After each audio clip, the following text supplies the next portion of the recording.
आज हम किस्त 257 की गहराई में जा रहे हैं। तो मकसद यही है कि जो अहम पेशरफ्त हुई उसको समझें और देखें कि किरदारों के लिए इसका क्या मतलब है। वो जवाहिर वाला सीन काफी दिलचस्प था।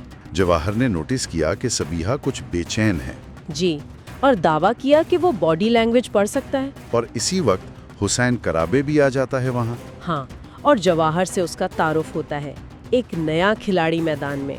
दूसरी तरफ गुल के लिए ये किस्त बहुत बहुत अहम थी। ओ हाँ, गल का फैसला। बारान और दिलान ने इससे बात की ना, साले से शादी वाले मामले पर। जी, साले का क्या बना? ओहो, साले तो जैसे आपे से बाहर हो गया। जब गल ने मना किया वो चिल्लाने लगा, खर्चों का, बेइज्जती का ताना देने लगा। माहौल खराब हो गया होगा। और फिर फरात कूद पड़ा बीच में गल को बचाने। फरात का तो समझ आता है। अब आते हैं दिलान की तरफ। वो अपनी माँ को ढूंढ रही थी। हाँ, और काफी मायूस थी कि कुछ मिल नहीं रहा। तभी सबीहा आ गई। क्या लेकर? वो खोया हुआ ब्रेसलेट दिलान का। ओ, वो ब्रेसलेट जो उसकी माँ ने दिया था। जी बिल्कुल। सबीहा एक बहुत बड़े राज के करीब पहुंच गई। और दिलान को अपनी माँ की तलाश में ब्रेसलेट और लॉकेट की शक्ल में नए अहम इशारे मिले हैं।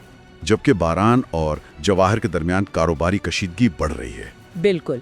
अब बड़ा सवाल ये है कि जब दिलान इन नए सुरागों के साथ हनीफा के खानदान के पास जाएगी तो क्या होगा? क्या वो राज खुलेंगे जो सालों से छुपे हैं? ये देखना होगा।